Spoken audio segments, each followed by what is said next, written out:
స్వామి అంటే ప్రధాన అర్చకులుగా ఉన్న మీరు మీ చేతుల ఎన్నో ఒక ఉత్సవాలు బ్రహ్మోత్సవాలు చేశారు. ఎంత గతంలో మీరు ప్రధాన అర్చకులుగా ఉండి వైభవంగా జరిగేది. ఇప్పుడు మీరు ఉత్సవాలలో ఉన్నా కూడా ప్రధాన అర్చకులుగా లేరు కదా, అంటే ఎలా ఉంది? నేను రాకముందు కూడా స్వామివారి బ్రహ్మోత్సవాలు జరుగుతూ ఉండేది కదా. 26 ఏళ్ల పాటు మీరు ప్రధాన అర్చకులుగా ఉంటూ బ్రహ్మోత్సవం. అది అది నా అదృష్టం. స్వామివారు నాకు ఇచ్చిన అనుగ్రహం. నేను స్వామివారి సేవ చేశాను. కానీ ఎవరు శాశ్వతం కాదు కదా.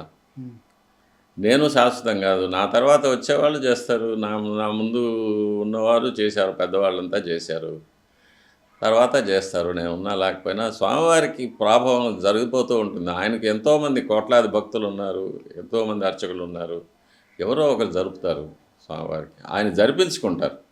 నేను జరుపుతున్నాను అనేది ఇక్కడ చాలా పెద్ద తప్పు మాట. అది ఆయన జరిపించుకుంటారు. జరుపుతున్నారు కాదు, జరిగేవి. అంటే మీరు ప్రధాన అర్చకులుగా ఉంటూ జరిగేవి అనమాట ఉత్సవాలు. ఇప్పుడు మీరు లేరు అక్కడ. అది జరిగేవి. ఎవరున్నా లేకపోయినా ఉత్సవాలు జరుగుతాయి, ఆగవు. స్వామివారి ఉత్సవాలకు ఎవరున్నా లేకపోయినా అవి జరుగుతాయి, ఎవరో ఒక అర్చకులు జరుగుతాయి. కానీ మీ ఆధ్వర్యంలో జరిగేవన్నమాట. అంటే మీరు అర్చకత్వానికి అంతా నాయకత్వం వహించేవారు, ప్రధాన అర్చకులుగా ఉండేవారు. అప్పుడు ఇప్పటికి చాలా తేడా ఉంటుంది. అంటే మనం ఉన్నప్పుడు జరిగేది, మనం లేనప్పుడు జరిగేది. స్వామివారిని మనం చూస్తూ మొక్కోవడం మన ఆధ్వర్యంలో జరిగేది వేరు కదా స్వామి. అట్లా నేను చెప్పేది. అప్పుడు స్వామివారు నాకు ఇచ్చారు, అనుగ్రహం ఇచ్చారు, అవకాశం ఇచ్చారు, చేశాను, సంతోషపడి చేశాను.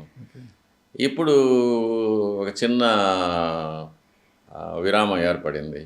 మళ్ళీ స్వామివారు నాకు అవకాశం ఇస్తారని నేను నమ్ముతూ ఉన్నాను. 100% ఈ విరామం మీకు ఎలా ఉంది అసలుకి?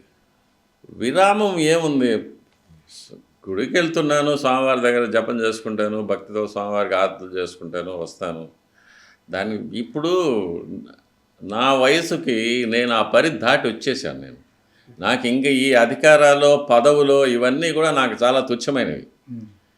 నాకు కావాల్సింది స్వామివారి సేవ, స్వామివారి దర్శనం, అంతే.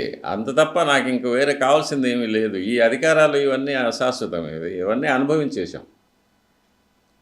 ఇది లేదని మనం కష్టపడే ఆ పరిధి దాటేసాం మనం. 50 సంవత్సరాలు స్వామివారి కైంకర్యం చేసిన తర్వాత ఇంకా కావాలనుకోవడం కూడా అత్యాశ అవుతుంది. కాబట్టి స్వామివారి అవకాశం ఇస్తే చేస్తాము, అవకాశం ఇవ్వకపోతే కాచుకొని ఉంటాం. ఖచ్చితంగా స్వామివారి మళ్ళీ మీకు అవకాశం ఇవ్వాలని కోరుకుంటున్నాను స్వామి. పోతే 1974లో మీరు అర్చకత్వంలోకి వచ్చారు, స్వామివారి అర్చకత్వం. 2018లో మీరు రిటైర్డ్ అయ్యారు. ఆ తర్వాత మిమ్మల్ని కొనసాగించాలి అనేసి మీరు కోర్టుకు వెళ్ళారు కదా. అయితే జగన్మోహన్ రెడ్డి గారు ముఖ్యమంత్రి అయిన వెంటనే అర్చకులకు పదవీ విరమణ లేదు, వాళ్ళకి పదవీ విరమణ వయసుతో సంబంధం లేదు, వారి శరీరంలో ఓపిక ఉన్నంత వరకు వారు అర్చకత్వం చేసుకోవాలని ఒక జీవో తీసుకొచ్చారు. అయితే మిమ్మల్ని కొనసాగించారు, ఆ జీవో ప్రకారం మళ్ళీ కొనసాగించారు ప్రధాన అర్చకులుగా. అయితే 2023లో ఉన్న అప్పటి పాలక మండలి ఎందుకు మిమ్మల్ని ఉన్నట్టుండి తొలగించేసి, ప్రధాన అర్చకులు తొలగించేసి గౌరవాధ్యక్షులుగా ఉండాలి, కావాల్సే గౌరవ ప్రధాన అధ్యక్షులుగా ఉండాలా అనేది, ప్రధాన అర్చకులుగా ఉండాలని చెప్పారనమాట. అంటే మీరు దానికి ఒప్పుకోలేదు, దూరం అయ్యారు. ఏంటి అప్పుడున్న గవర్నమెంటే మిమ్మల్ని కొనసాగించింది, మళ్ళీ అదే గవర్నమెంట్లో ఉన్న పాలక మండలి అంటే అప్పుడున్న ఈవో ధర్మారెడ్డి గారు ఆధ్వర్యంలో మిమ్మల్ని తొలగించారు అంటారు. ఏంటి కారణం ఏమంటారు అసలుకి? ఏదో వారి కారణాలు వారికి ఉన్నాయి, అంతేనా? నాకేం తెలుసు. మీరు ఒక ప్రధాన అర్చకులు, అర్చకత్వం తప్పితే మరే వివాదం మీకు తెలియదు, ఏ రాజకీయం మీకు తెలియదు, స్వామివారి సేవ తప్పితే మరో విషయం మీకు తెలియదు. అలాంటిది ఒక బ్యూరోక్రాట్, ఎక్కడో ఢిల్లీ నుంచి వచ్చిన సెంట్రల్ సర్వీస్ వచ్చి ధర్మారెడ్డి గారు ఎందుకు డాక్టర్ ఏవి రమణ దీక్షితులు గారి మీద కక్ష కట్టి ప్రధాన అర్చకత్వం తొలగించారని ఏమంటారు? అది మనం మాట్లాడుకోవాల్సిన విషయం కాదు, జరిగిపోయింది. మళ్ళీ అవకాశం వస్తే స్వామివారి కైంకర్యం చేసుకుంటాను. అంటే మీరు రాజకీయాలకు అతీతంగా ఉంటారు, వివాదాలకు అతీతంగా ఉంటారు. దాని గురించి నేను మాట్లాడదాను. అంటే భూమన కరుణాకర్ రెడ్డి గారు చైర్మన్గా ఉన్నప్పటికీ కూడా మీ సమస్యను పరిష్కరించలేకపోయారు.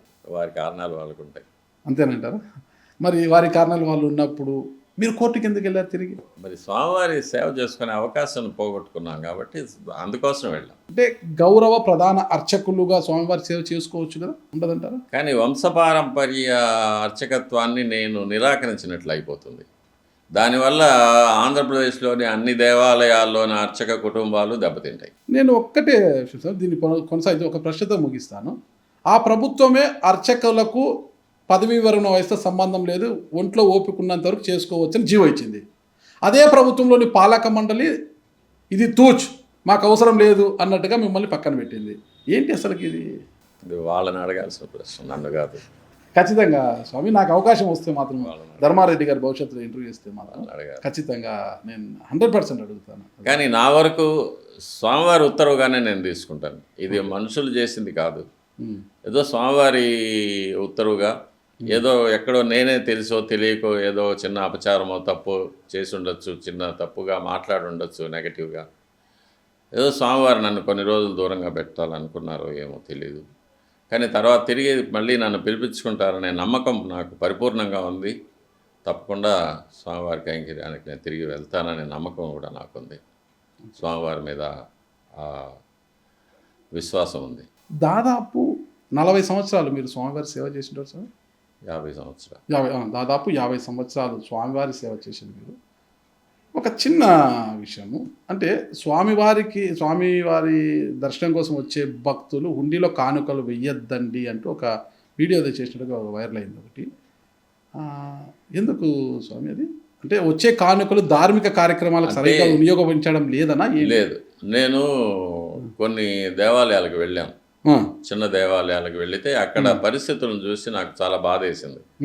దీపాలు అంటించడానికి నూనెకి కూడా డబ్బులు లేకుండా, అర్చకుడు స్వామివారి నైవేద్యానికి బియ్యం కూడా లేకుండా, అర్చకుడు జీతం లేకుండా, జీతభత్యాలు లేకుండా బాధపడడం చాలా దేవాలయాల్లో చూశాను, చిన్న దేవాలయాల్లో.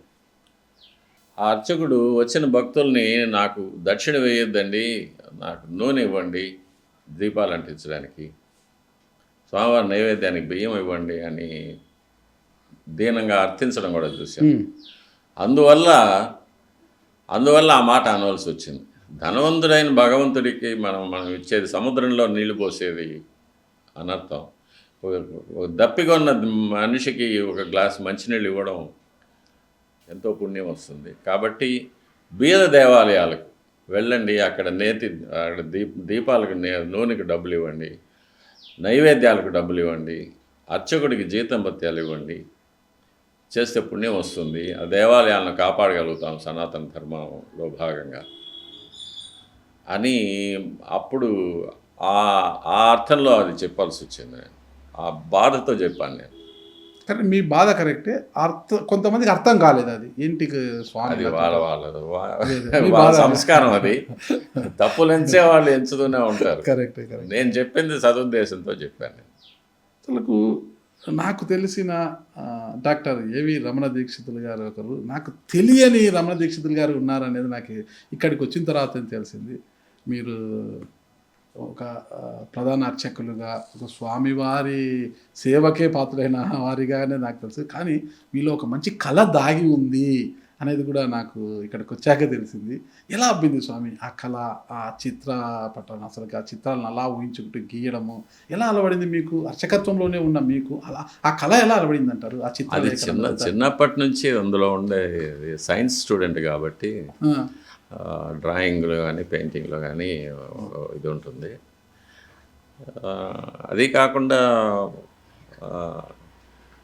వృధా మాటలతో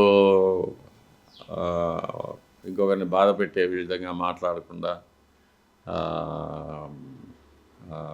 వదంతులు పెంచకుండా ఒక మంచిగా కాలం గడపడానికి అదొక అవకాశం. అంటే మీరు సైన్స్ స్టూడెంట్ అంతా కూడా మంచి చిత్రకారులు, కళాకారులు కాలేరు. అందరికీ కూడా ప్రతి ఒక్కరూ కాలేరు, అందరికీ ఇది రాదు. అది కూడా ఒక కళ అనమాట. ఆ కళ అందరూ కళాకారులు కాలేరు. అంటే ఇక్కడ నేను చూశాను ఇంటికి వచ్చినప్పుడు, ఇది చూడండి స్వామి, ఎంత చక్కగా అవుతారు. అసలు దీని అర్థం ఏంటి అసలు? ఇది ఆండాళ్ తిరుప్పావై అని ధనుర్మాసంలో 30 రోజులు ఆండాళ్ అమ్మవారు పాడిన పాటలు దేవాలయంలో చెప్తారు సుప్రభాతానికి బదులు. అందులో ఒక ఘట్టంలో కృష్ణుడిని ఆరాధించే గోదాదేవి కృష్ణుడిని ప్రార్థిస్తూ ఉంది. కృష్ణుడు గోవర్ధనగిరి ఉన్నాడు, వెనక పరబ్రహ్మ స్వరూపం, ఆండాళ్ యొక్క చిలుక, చివర మన్మధుడు, స్వామివారి పాదాలను పుష్పాలతో అర్చించుకునే గోదాదేవి, ఇటువైపు గోవులు, ఇవన్నీ కృష్ణావతారంలో గోదాదేవి స్వామివారిని అర్చించుకునే ఘట్టం అది. చిత్రలేఖనం గురించి అడిగినప్పుడు నేను సైన్స్ స్టూడెంట్ కాబట్టి నాకు అలవాటు చిన్నప్పటి నుంచి అన్నారు. మరి మీలో ఒక రైటర్ కూడా దాగి ఉన్నాడని తెలుసు. పుస్తకాలు రాయడము ఇదంతా ఒక చిన్న విషయం కాదు స్వామి.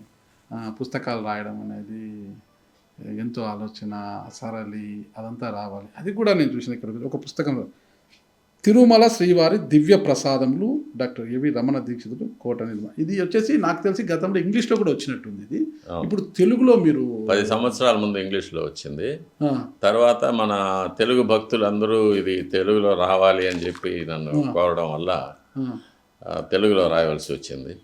ముఖ్యంగా ఎంతోమంది ఇప్పుడు మనం యూట్యూబ్లో కూడా స్వామివారిని గురించి ఎన్నో విచిత్రమైన వార్తలు అవి వస్తూ ఉంటాయి. స్వామివారికి వెంట్రుకలు ఉందని, చెమట పడుతుందని, ఇలాంటివి ఇవన్నీ అప్పుడప్పుడు నేను మీడియా ద్వారా క్లియర్ చేస్తూ వస్తూ ఉంటాను. అందులో స్వామివారికి జరిగే నైవేద్యాల గురించి చెప్పాలని ఒక ఐడియా వచ్చింది. దాని ప్రకారంగా ఇందులో నా సొంత కవిత్వం ఏం లేదు. ఆగమ శాస్త్రంలో ఏం చెప్పింది, ఎందుకు నైవేద్యం చేయాలి, ఎలా చేయాలి, నైవేద్యాలు ఎలా తయారు చేయాలి, వాటిలో వాడే దినుసులు ఎలా ఉండాలి, ఏ ఏ మంత్రాలు ఉపయోగించాలి.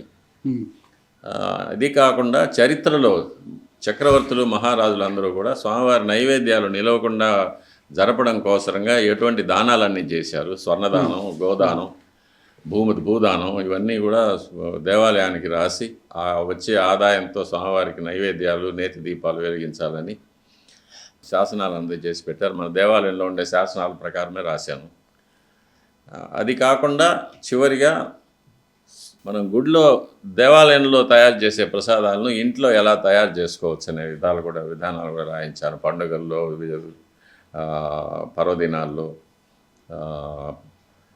విశేష దినాల్లో ప్రసాదాలు ఎలా తయారు చేసుకోవచ్చు అని కూడా రాశాను. ఇది భక్తుల కోసం. ఇది సరే, భక్తుల కోసమే దేవాలయంలో తయారు చేసే ప్రసాదం ఇంట్లో ఎలా చేసుకోవాలో ఒక్కొక్క మాటలో చెప్తారా స్వామి?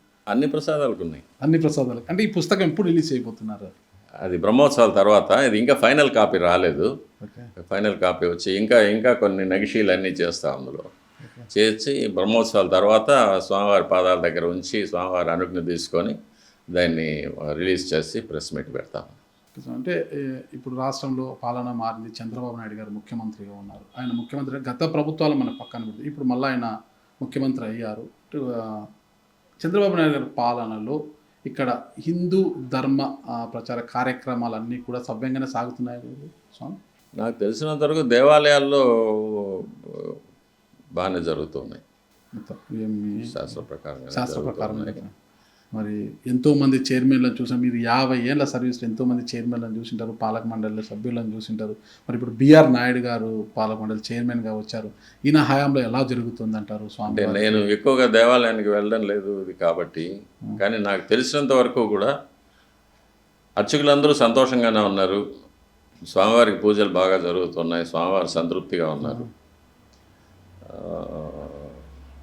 భక్తులందరికీ కూడా దర్శనాలు వాటి ఏర్పాట్లు కూడా బాగానే ఉన్నాయని విన్నాను. అంటే మీరు దేవాలయానికి నేను పెద్దగా వెళ్ళడం లేదన్నారు కాబట్టి నేను అడుగుతున్నాను స్వామి. 2023లో ప్రధాన అర్చక పదవి నుంచి మనం తొలగించి మీరు కోర్టుకు వెళ్ళారు. ఆ తర్వాత ఆలయానికి మీరు వెళ్ళడం లేదు, ఇంట్లోనే స్వామివారికి సేవ చేసుకుంటున్నారు అని విన్నాను.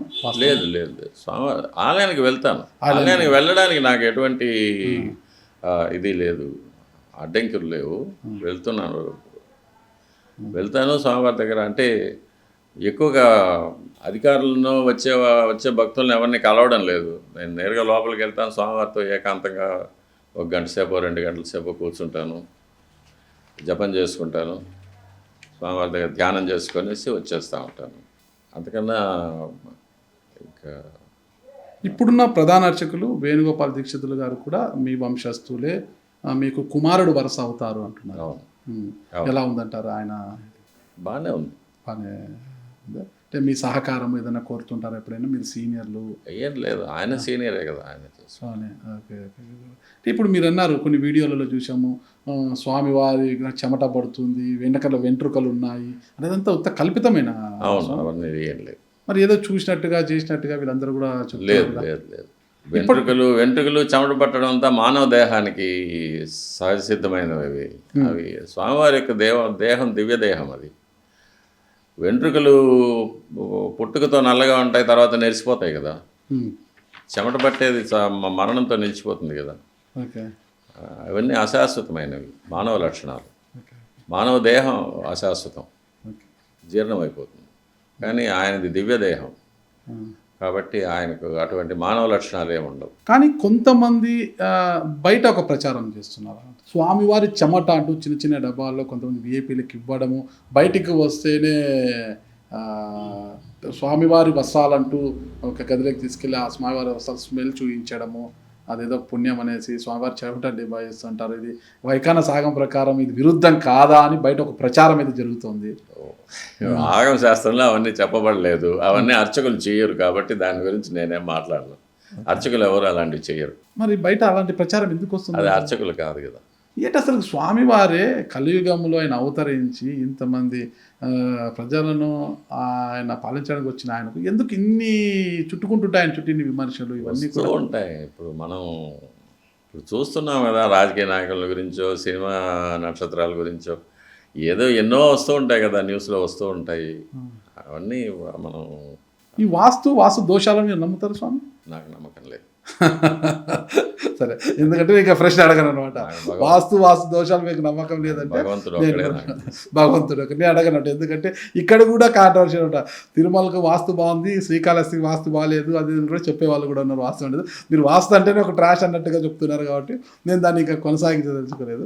వాస్తు మనుషులకే కదా, భగవంతుడికి కాదు కదా. మనుషులకి వాస్తు ఏంటి అంటే మనిషి వాస్తు ప్రకారం ఇలా ఉండాలని అది ఏదో శాస్త్రాలు ఉన్నాయి, వాస్తు శాస్త్రాలు ఉన్నాయి. ఓకే, మీకు పెద్దగా పరిచయం లేదు వాడి? నాకు పరిచయం, ఇది దేవుడిచ్చిన ఇల్లు, దీనికి వాస్తు నేను ఎందుకు పిలుస్తాను? క్వార్టర్స్ కదా, ఆఫీషియల్. అదే అట్లా కాదు, తిరుమలలో మాత్రము ఆయనకు ఈశాన్యం వైపు పుష్కరిణి ఉంది, నీళ్లు పల్ల మెరుగట కదా, నీళ్లు గంగైడు ఉంది కాబట్టి వాస్తు ప్రకారం ఉంది ఆలయము, విశాలమైన ప్రదేశం. అందుకు స్వామివారు దేదీప్యమానంగా వెలుగొంతున్నారు. శ్రీకాళహస్తిలో ఆగ్నేయం వైపు పోతుంది, అది మనకు ఈశాన్యం తగ్గింది, అందుకే శ్రీకాళహస్తికి అంతా ఎదుగు ఉండదు, భక్తులు తాకిడి అది ఇదనే ఉన్నారనమాట ఈ వాస్తు పండితులు. అంటే స్వామికి వాస్తు ఏంటి అనేది కూడా, భగవంతుడికి వాస్తు ఏమి లేదు. మరి భగవంతుడికి వాస్తు లేదు, ఆలయాలకు వాస్తు. మరి ఈ గ్రహణ దోషాలు అవన్నీ మరి దేవుడికి ఉంటాయా? గ్రహణాలప్పుడు ఆలయాలు శుద్ధి చేసుకోవడము, తలుపులు వేసేయడం, గ్రహణం సమయంలో కొన్ని విషకిరణాలు ఏర్పడతాయని ఆగమ శాస్త్రంలోనే చెప్పబడింది. గ్రహణం సమయంలో స్వామివారికి ఆరాధనలు జరగకూడదని, తలుపులు వేసివేయాలని. ఎందుకంటే స్వామివారి మూల విరాట్టుకు పంచభూతాల తాకిడి ఉండకూడదని. అందువల్ల గ్రహణాల సమయంలో తలుపులు వేసేస్తారు. రాజశేఖర రెడ్డి గారితో మీకు మంచి పరిచయం ఉండేదా? పరిచయం అంటే రాజశేఖర రెడ్డితో మంచి పరిచయం ఉంది. 2003లో మీరు రాజశేఖర రెడ్డి గారు ముఖ్యమంత్రి కావాలని మీ ఇంట్లో మీరు యాగం చేశారు. ఆ పూర్ణాహుతిలో వైఎస్ రాజశేఖర రెడ్డి గారు కూడా అప్పుడు పాల్గొన్నారు అంటుంటారు. అది కొంత వివాదానికి దారితీసింది కదా. అంటే టీటీడీ ఇచ్చిన ఇంట్లో మీరు ప్రైవేట్ యాగం చేయడం ఏంటి అంటూ అప్పుడు ఒక వివాదం కూడా జరిగింది. అప్పట్లో రాజశేఖర రెడ్డి గారు ఎవరు అనేది నాకు తెలియదు. ఒకటి, ఆ రోజు చేసిన యాగం ఆయన కోసం చేసింది కాదు. ఆ రోజు నా నక్షత్రం కోసం నక్షత్ర హోమం చేసుకున్నాను. మామూలుగా ప్రతి నెల చేసుకున్నాను. నా నక్షత్రం రోజు ఏదైనా దోషం ఉంటే పోవడం కోసం ఆ రోజు అది చేసుకున్నా. ఆ సమయంలో ఆయన ఉన్నారు ఇక్కడ, అంతే.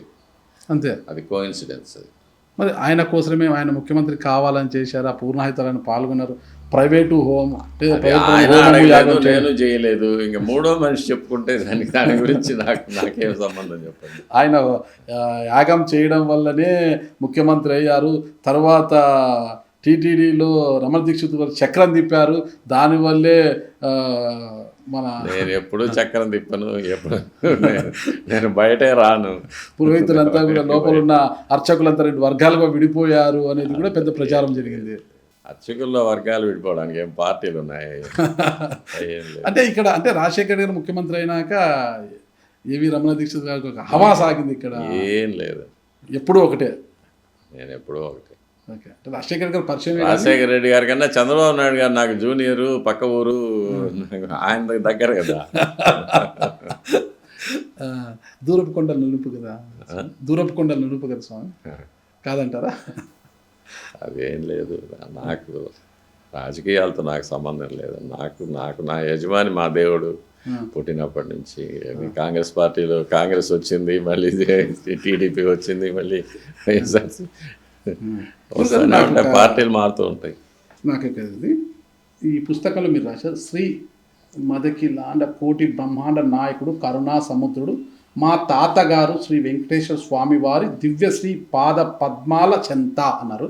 అంటే మా తాతగారు అంటే ఆ అర్థం నాకు దాన్ని రెండు విధాలుగా చెప్పాలి. సంస్కృతంలో త్రాత అంటారు. త్రాత అంటే కాపాడేవాడు అని. మాకందరికీ కాపాడేవాడు భగవంతుడే కదా. భగవద్గీతలో కూడా త్రాతాభవ జనార్దన అనే అర్జునుడు కృష్ణుని సంబోధిస్తాడు, త్రాత అంటారు. అదే మరువి తెలుగులో తాత అయింది.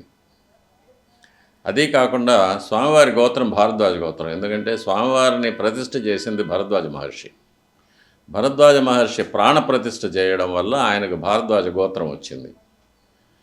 మేము భారద్వాజ గోత్రంలో పుట్టాం కాబట్టి గోత్రస్తులు కాబట్టి భారద్వాజ గోత్రంలో పుట్టాము కాబట్టి ఆయన మాకు పూర్వీకులు అవుతారు. అంటే తాతగారు అవుతారు, తాతగారు ముత్తాతగారు అవుతారు. కాబట్టి మేము ఎప్పుడు స్వామివారిని తాత అనే పిలుస్తాం. చిన్నప్పటి నుంచి అలవాటు ఉంది తాతగారిని పిలవడం. మా మనవడు ఏదైనా నన్ను అడిగితే కూడా నేను ఏదైనా ఇస్తే ఎవరు ఇచ్చారా అంటే తాత ఇచ్చాడు అంటారు. మీ తాతకి ఎవరు ఇచ్చారా అంటే వాళ్ళ తాత ఇచ్చాడు అంటారు. అట్లా తాత అనేది అలవాటు అయిపోయింది, భగవంతుని తాత అని పిలవడం. అంతే.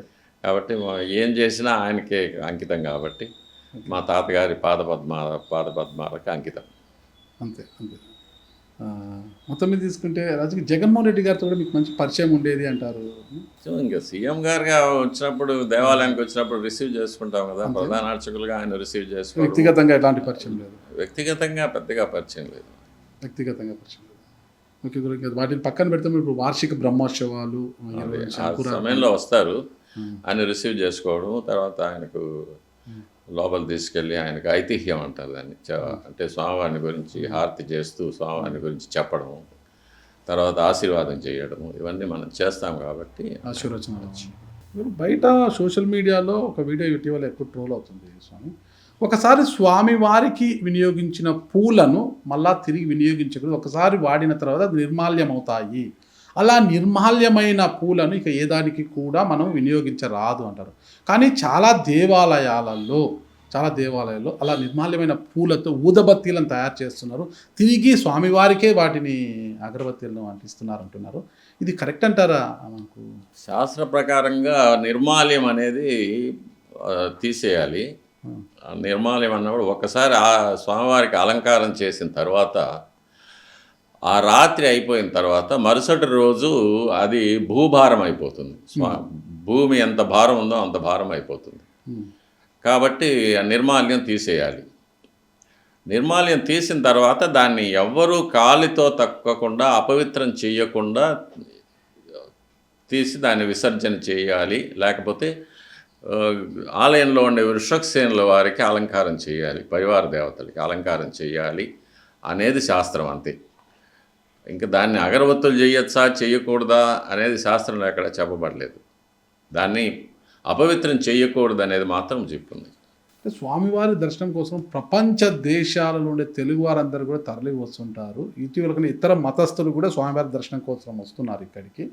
అంత దూరం వచ్చిన వారు తీరా దేవుడి దగ్గరికి వచ్చేలోపు ఒకసారిగా కళ్ళు మూస్తారు. అలా కళ్ళు మూర్చి తెరిచే లోపల అలా వెళ్ళిపోతుంటారు దర్శనం దగ్గర. కళ్ళు మూయొద్దండి అంటుంటారు స్వామి. ఎందుకు అలా అంటుంటారు? చాలా అంటే కళ్ళు మూస్తేనే వాళ్ళు ఏదో దేవుణ్ణి ప్రార్థించినట్టుగా అవుతుంది, కానీ కళ్ళు తెరవండి అంటుంటారు అనమాట. అంటే మీకు ఇచ్చే అవకాశం 2-3 సెకండ్ల కన్నా ఉండదు కదా, స్వామివారిని కళ్ళు తెరిచి చూడండి అని చెప్తారు. ఓకే. అవకాశాన్ని వదులుకోవద్దండి అని.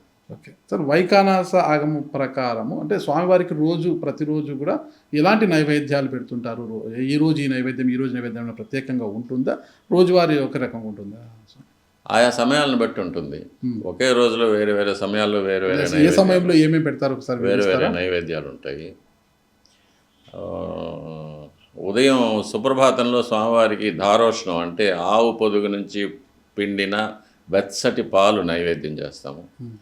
కొత్త నవనీతం నైవేద్యం పెడతాము. తర్వాత స్వామివారికి ఆరాధన అంతా అయిన తర్వాత ప్రాతకాల నివేదన అంటారు, బ్రేక్ఫాస్ట్ అంటారు, బాలభోగం అంటారు దాన్ని. ఆ బాలభోగంలో స్వామివారికి మాత్ర అన్నం, పాలు, పెరుగు, మీగడ, వెన్న కలిపిన అన్నం, మాత్ర అన్నం. తర్వాత ముద్గా అన్నం అంటే కట్టె పొంగలి, తింత్రిణీ రసాన్నం అంటే పులిహోర, చక్కెర పొంగలి, గుడ అన్నం.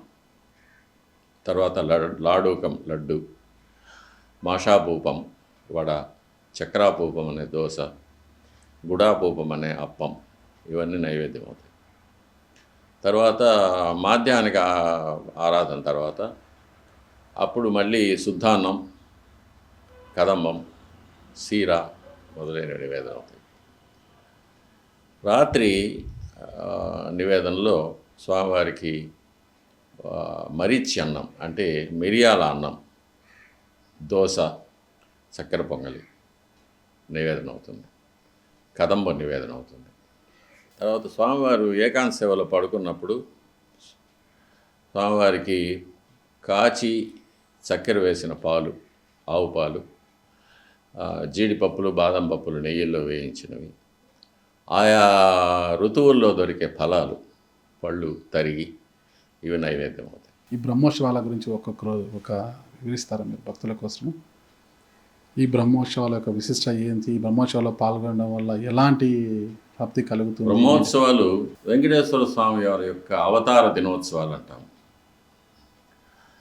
అంటే స్వయంభూ మన్వంతర కాలంలో, ఆది కృతయుగంలో సూర్యుడు కన్యారాశిలో ఉండగా చంద్రుడు శ్రవణ నక్షత్రంలో కూడి ఉన్న శుభయోగ శుభలగ్నంలో స్వామివారి వైకుంఠం నుంచి భూలోకానికి పుష్కరిణికి దక్షిణ నైరుతిలో దిగారు. ఆ పుణ్యదినాన్ని మనం అవతార దినోత్సవంగా జరుపుకుంటా ఉన్నాము. బ్రహ్మోత్సవాలు ఆ రోజు నుంచి ముందుకు 9 రోజులు వెళ్ళి అంకురారోపణతో ప్రారంభమయ్యి 9వ రోజు ఆ శ్రవణ నక్షత్రం రోజు స్వామివారికి స్వామి పుష్కరిణి తీరంలో అవభృత స్నానం, చక్ర స్నానం జరుగుతుంది. ఆ రోజు సాయంకాలం ధ్వజ అవరోహణం జరుగుతుంది. ఇది మనం జరుపుకునేది. ఈ అవతార దినోత్సవాలని 9 రోజులు ఎలా జరపాలి, ఏ ఏ మంత్రాలు, ఏ ఏ క్రియలు, మంత్రభాగం, క్రియాభాగం, వీటన్నిటినీ కూడా ఏర్పరిచింది సాక్షాత్తు చతుర్ముఖ బ్రహ్మ. బ్రహ్మ క్లుప్తోత్సవాయ శ్రీ వెంకటేశాయ నమః అని, బ్రహ్మోత్సవ మహోత్సకాయ శ్రీ వెంకటేశాయ నమః అని సహస్రనామంలో. అంటే బ్రహ్మచేత క్లుప్తీకరించబడిన ఉత్సవాలు జరుపుకునే స్వామి అని పేరు. కాబట్టి బ్రహ్మచేత జరిపించే ముహూర్తాలు కాబట్టి వీటిని బ్రహ్మోత్సవాలు అంటారు. ఈరోజు కూడా స్వామివారి ఊరేగింపులో మొట్టమొదట చిన్న కొయ్య తేరులో బ్రహ్మ అరూపంగా, రూపం లేకుండా వస్తాడనేది ప్రతిరోజు మనం చూడవచ్చు. కొయ్య తేరులో వస్తారు. అంటే బ్రహ్మోత్సవం యొక్క ఏర్పాట్లను పరిశీలిస్తూ స్వామివారి యొక్క ఉత్సవ సేవలన్నింటినీ కూడా ఆయన జరిపిస్తూ ఉంటారు. కాబట్టి ఇది బ్రహ్మోత్సవం అని. సంవత్సరంలో జరిగే స్వామివారి యొక్క అవతార దినోత్సవాలు కాబట్టి ఈ బ్రహ్మోత్సవాల్లో ప్రతిరోజు స్వామివారు ఉదయం సాయంకాలం వేరు వేరు వాహనాల్లో వస్తారు. ఈ వాహనాలన్నీ కూడా వైఖానస ఆగమ శాస్త్ర ప్రకారంగా అదే పరిమాణాలతో, అదే లక్షణాలతో, అదే భంగిమలతో ఏర్పడినవి. శిల్పశాస్త్ర ప్రకారంగా జరుగుతుంది. ఇవన్నీ కూడా సృష్టిలో ఉత్తమోత్తమైనవన్నీ స్వామివారి సేవలో ఉంటాయి. ఏనుగుల్లో ఉత్తమోత్తమైనవి ఐరావతం, 4 దంతాలు ఉన్న తెల్లటి ఏనుగు, ఇంద్రుడి ఏనుగు అది. తర్వాత ఉచ్చైశ్రవం అనే గుర్రం, రెక్కల గుర్రం. సర్పాలకు రాజైన ఆదిశేషుడు, పక్షులకు రాజైన గరుత్మంతుడు, జంతువులకు రాజైన సింహం, తరువాత కోరిన వాటినన్నీ ప్రసాదించగలిగే కల్పవృక్షం, సర్వం సహా చక్రవర్తులకు సర్వభూపాల వాహనం, ఇలా సృష్టిలో ఉత్తమోత్తమైనవన్నీ కూడా స్వామివారి సేవలో వాహనాలుగా ఉపయోగించబడతాయి.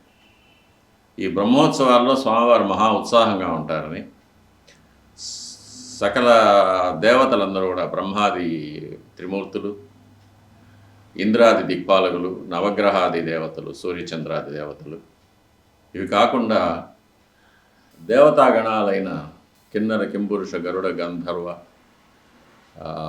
అప్సరో గణాలు మొదలైనవన్నీ, ఇవి కాకుండా బ్రహ్మర్షులు, రాజర్షులు,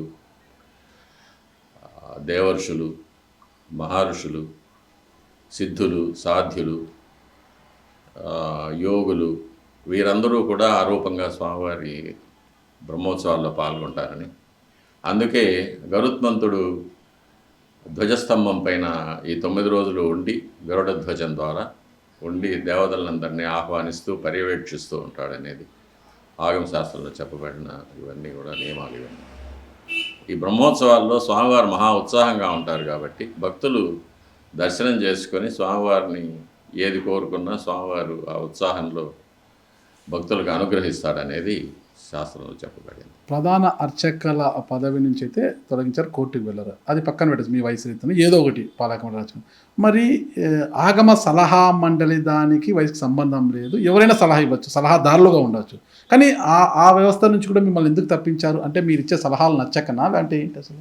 సలహా అనేది మన ఇష్టాయిష్టాల మీద ఆధారపడింది కాదు. అది శాస్త్రం ఏం చెప్తుందో అదే సలహాగా చెప్తాం. అదే కదా, రమణ దీక్షితులు ఏది చెప్పినా శాస్త్రాన్ని అనుసరించి చెప్తారు కదా. అవును, శాస్త్ర విరుద్ధంగా ఏం చెప్పారు కదా. అవును. మరి శాస్త్రానికి అనుగుణంగా శాస్త్ర పద్ధతిగా చెప్పే రమణ దీక్షితులు గారి సలహాలు పాలక మండలికి నచ్చక పక్కన పెట్టారా, అంటే మీరే దూరం అయిపోయారు ఆగమ సలహా మండలికి? ఇద్దరూ కారణం కాదు, భగవంతుడే కారణం. ఆ నెపాన్ని మీరు భగవంతునిపై ఎలా నెడతారు, మీ తాతగారి పైన ఎలా నెడతారు మీరు? అవును, మరి ఇప్పుడు మానవ తప్పిదం కదా. లేదు. అంటే నా సేవకు నువ్వు దూరం కావని దేవుడు సూచించారా? నేనున్నాను, నేను ఒక పనివాడిని పెట్టుకుంటాను, ఒక డ్రైవర్ని పెట్టుకుంటాను. వాడు నాకు నచ్చందో లేకపోతే నన్ను గురించి చెడ్డగా మాట్లాడడమో, తెలుసో తెలియకో నేను చెప్పిన పని చేయకపోవడమో అట్లాంటిది ఏదైనా చేశాడనుకో, లేకపోతే నన్ను గురించి లోపాలు చెప్పడమో చేశాడనుకో, నేను అతన్ని బయట పంపించేస్తాను కదా. కాబట్టి నేను తెలుసో తెలియకో నేను ఏదైనా తప్పు చేసి ఉండొచ్చు, మాట్లాడి ఉండొచ్చు, అందుకని స్వామివారు నాకు శిక్ష వేసి ఉండొచ్చు. దానికి టీటీడీ బోర్డు ఒక కారణంగా ఉండొచ్చు అంతే. అంతేగాని ఏమో నేను స్వయంకృతాపరాధం అని నేను అనుకుంటాను. నేనే ఏదో తప్పు చేశాను, నాకు శిక్ష పడిందని అనుకుంటాను అని మీరు అనుకోవచ్చు. మీ మనసును మీరు సర్దుబాటు చేసుకోవచ్చు. కానీ ఆ నెపాన్ని మీ తాతగారుగా భావించే శ్రీ వెంకటేశ్వర స్వామి మీద నెట్టడం, స్వామివారిని మళ్ళీ క్షమాపణ అడిగి ఆయన మనసు చల్లబడిన తర్వాత మళ్ళీ నాకు తిరిగి స్వామివారు అవకాశం ఇస్తారు, తప్పకుండా ఇస్తారు. ప్రధాన అర్చక పదవి ఎందుకు కోరుకుంటున్నారు? ప్రధాన అర్చకం అనేది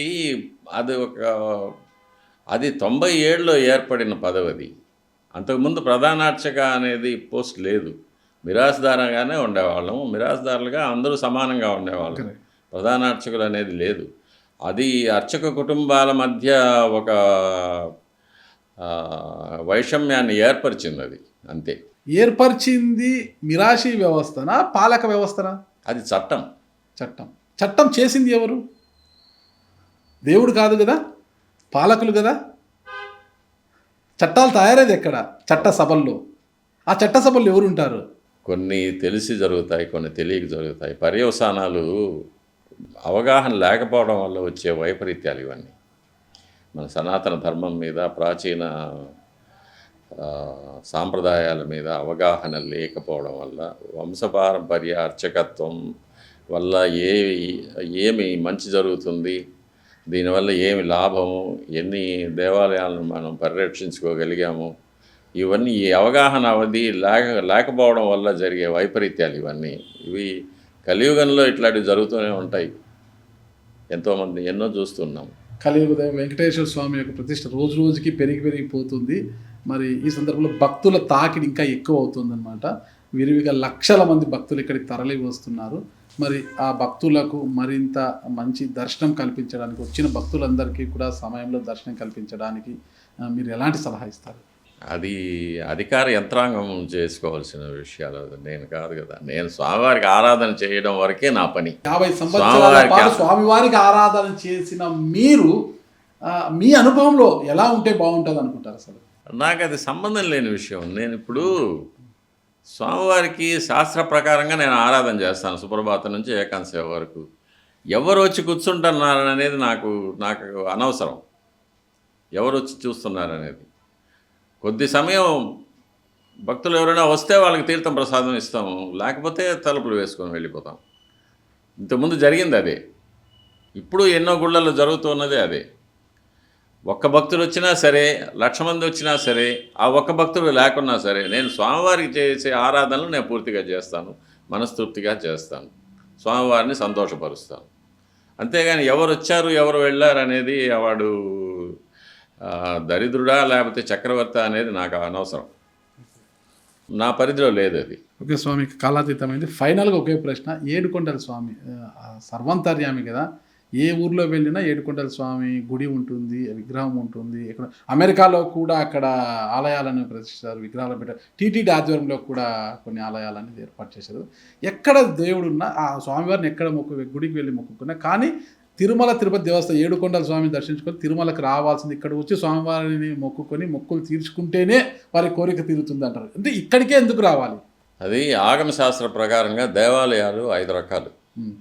ఒకటి స్వయం వ్యక్తం, రెండవది దైవికం, మూడవది ఆర్షం, నాలుగవది పౌరాణికం, ఐదవది మానవ నిర్మితం. స్వయం వ్యక్తం అనేది స్వామివారు స్వయంగా వచ్చి నిలబడి యుగ యుగాంతాలు ప్రపంచమంతా వ్యాపించి ఉండే ఒక శక్తితో ఉండే క్షేత్రం స్వయం వ్యక్త క్షేత్రం తిరుమల.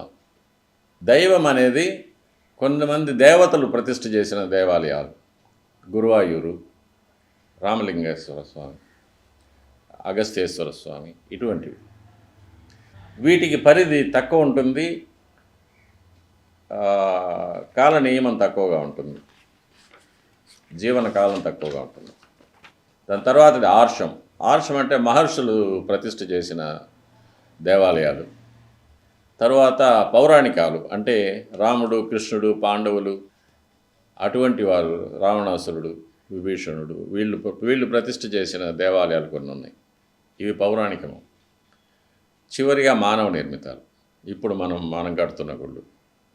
వీటికి 2 డైమెన్షన్స్. ఒకటి వచ్చి వీటి యొక్క పవర్ యొక్క రేడియస్, రెండవది వచ్చి దీని యొక్క లైఫ్ స్పాన్, జీవనకాలం. ఇది స్వయం వ్యక్తం అనేది అన్నిటికీ అతీతమైంది, దానికి లిమిట్ లేదు. ప్రపంచమంతా వ్యాపించి ఉంటుంది దాని పవరు. భూత భవిష్యత్ వర్తమాన కాలాల్లో ఎప్పుడూ అది ప్రభావంగానే ఉంటుంది. ఇంకా దైవికం, ఆర్షం, పౌరాణికం, మానవం అనేది ఒకటొకటిగా తగ్గుతూ వస్తుంది. కాబట్టి ఆయా గుళ్ళకి ఆ ప్రభావం అనేది లిమిట్గా ఉంటుంది, దీనికి ఇక్కడ లిమిట్ లేదు. ఓకే. అందువల్ల ఎక్కడ తిరిగినా ఏం చేసినా కూడా ఇక్కడికి వస్తే కానీ ఆ తృప్తి అనేది ఉండదు. ఇక్కడికి వచ్చినా ఒకసారి తృప్తి ఉండదు, ఇంకాసేపు చూడాలనే ఉంటుంది. ఖచ్చితంగా స్వామి. అంటే స్వామివారిని మనం ఎంతసేపు చూసినా కూడా స్వామి, గుడి లోపలికి వచ్చిన తర్వాత బయటికి వెళ్తేనే ఆ రూపాన్ని అలా మర్చిపోతాము. ఎలా అది అసలు? అది చాలా పెద్ద సైంటిఫిక్ రీజన్ అది. ఎన్నిసార్లు నేనే ప్రోటోకాల్ దర్శనాలకు వచ్చాము, చూసాము స్వామివారిని 5-6 నిమిషాలు అలా చూసిన, అసలు తోమాల సేవలు 15 నిమిషాలు కూర్చొని చూసిన, అంతసేపు స్వామివారిని చూసినంతసేపు ఎంత ఆనందంగా ఉంటుందంటే, అంత ఆనందభరితంగా ఉంటుంది మనసు అంతా కూడా. అంత ఆనందంగా ఉండే మనసు బయటికి వెళ్తేనే స్వామివారి రూపం అలా అలా అలా వెళ్ళిపోతుంది. అసలు ఏంటి ఆ మాయ ఏంటి? అది అక్కడ వాళ్ళు ప్రతిష్ఠ చేసిన కొన్ని అదృశ్య శక్తులు. ఇప్పుడు కొంతమంది అంటారు, గుడికి వెళ్ళిన తర్వాత ఆ స్వామివారి యొక్క ప్రతిమ అలాగే కళ్ళల్లో ఇంకా కదలాడుతుంది నాకు అంటుంటారు అనమాట. కానీ ఇక్కడకి వచ్చిన తర్వాత స్వామివారి యొక్క ఇది మాయమైపోతుంది. మళ్ళా వచ్చి విమాన వెంకటేశ్వర స్వామిని ఆడ మనం మొక్కుకోవాలి. అక్కడ ఎందుకు విమాన వెంకటేశ్వర స్వామి ఖచ్చితంగా మనం ఎందుకు మొక్కాలి? అక్కడ వచ్చి చాలామంది మొక్కుతుంటారు, అక్కడ అంతర్ముఖంగా ఉంటారు కాబట్టి. ఓకే. అంటే అది మాత్రం చెప్పరు. ఎందుకు స్వామి మనం బయటకు వచ్చిన వెంటనే స్వామి రూపం మనకు మాయమైపోతుందని చెప్పరా స్వామి? అదొక బాగా హైలీ టెక్నికల్ ఇది, అది మనకి ఇప్పుడు ఆ టెక్నాలజీ లేదు. అదే స్వామి, మరి దర్శనం చేసుకొని బయటకు వచ్చిన తర్వాత ఎంతసేపు చూసినా స్వామివారి యొక్క ప్రతిమ అలా మాయమైపోతుంది మన కన్నుల్లో నుంచి. అలాగే స్వామివారిని చూడాలి చూడాలి చూడాలనే తపనతో ఒక్కోసారి దగ్గరగా వచ్చినప్పుడు స్వామివారిని బ్రేక్ దర్శనాల్లో, పుట్టకల దర్శనాల్లో స్వామివారిని నిలువెత్తి విగ్రహాన్ని ఇలా చూసినప్పుడు అలా ఏం తోచదు, బ్లాంక్ అయిపోయి అసలుకి కొంతమంది ఏడ్చేస్తుంటారు అట్లే స్వామివారి చూసి. ఎందుకు అలాంటివి జరుగుతుందంటారు అసలు? అది అక్కడున్న పవర్ అలాంటి. ఓకే. కాసేపు ఏం మాట్లాడాలో అర్థం కాదు స్వామివారిని అలా చూస్తూ ఉంటే. నిశ్చేష్టులు అయిపోయారు అంటారు చూడు. అలా అంటే అలా స్వామివారి విగ్రహం ముందు మనం కూడా విగ్రహాలు అయిపోయినట్టుగా ఉంటాం అనమాట. అంతగా ఉంటుంది ఆ పవర్ అలాంటిది అంటారా? అది మన బ్రెయిన్లో ఆల్ఫా బీటా గామా వేవ్స్ అని ఉంటాయి. అవును. అందులో ఆల్ఫా వేవ్స్ చాలా పవర్ఫుల్. దాన్ని బ్లాంక్ చేసేస్తుంది అక్కడ ఉన్న ఫీల్డ్. ఓకే. ఓకే. చాలా చక్కటి విషయాలు చెప్పారు స్వామి.